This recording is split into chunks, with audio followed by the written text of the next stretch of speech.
When you are on the go, you need your credit union to be right there with you. Hughes Federal Credit Union makes your life easier. For 60 years, Hughes has called Southern Arizona home and has given back to our community. Isn't that who you want as your financial partner?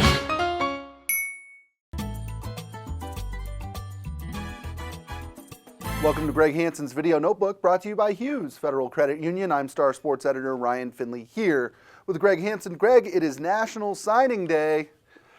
We've been through a couple of these battles before throughout the years, and it always seems like no matter how much hype and how much talk there is, the Arizona Wildcats end up somewhere in the middle of the pack and somewhere about 30th nationally.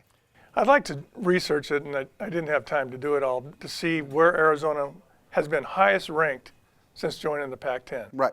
I'm sure it has never been in the top 3. Right. No, and this is a program that still, when you get a 5-star player at Arizona, it is a very, very big deal. I mean, you can count them on one hand. Why is that? I mean, when you look at it, is it just sort of the order of things that they'll never be USC or Stanford, or is it something else? It's probably why Arizona State never gets a 5-star basketball recruit. You just don't have the wherewithal or the reputation, the tradition, and Arizona doesn't. Right. Rich Rodriguez has a new blood feud, it seems. You look at Willie Taggart at Oregon. The Ducks' first-year coach has taken now 4 of Arizona's top recruits, including offensive lineman Cody Shear, who this morning announced that he was going to commit to Oregon.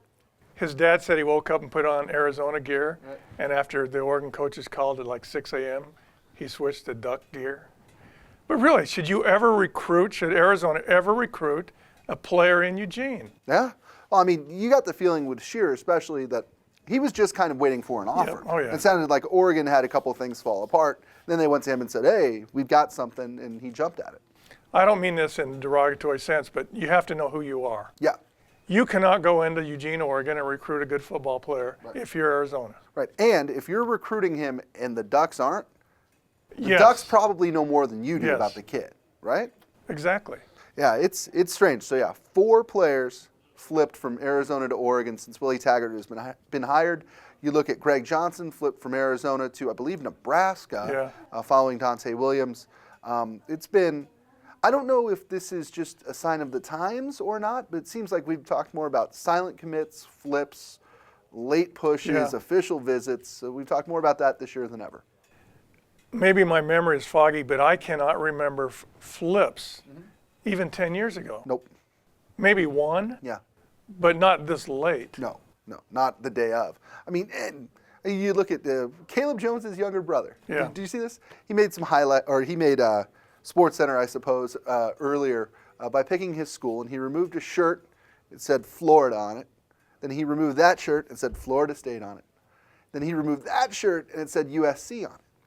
This is college football recruiting in a nutshell. Is a kid is happy to clown 2 of the blue blood programs in America. I know. To show that he picked USC. I think it means we're getting old, Greg. I don't know if I have the stomach or the heart for recruiting much. Yeah, what is it that Rich Rod calls it when they have the hats out there and they move the hats around? Yes, it's like a shell game, But it works both ways because I remember Lance Briggs, the great Lance Briggs, did the shell hat game. Right. And he went for the USC hat, and then he picked the Arizona hat. Right. And then he showed up at school, and John Malkovich was his coach. Well, it just goes to show, too, and this is recruiting in a nutshell. It's easy to get sanctimonious when the team that you follow is losing guys. Yeah. You forget about all the poaching that the team that you follow does. Oh, yeah. You know, Arizona, we just talked about all those Oregon guys. You know, they were able to flip Mike King Johnson from UCLA. Yeah.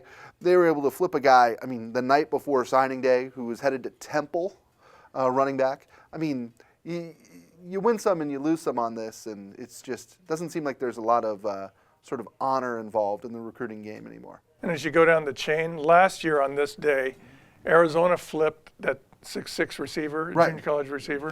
Poindexter. Yeah. From Marshall. Yep. So, Oregon, Arizona, Marshall. Very strange. Very strange.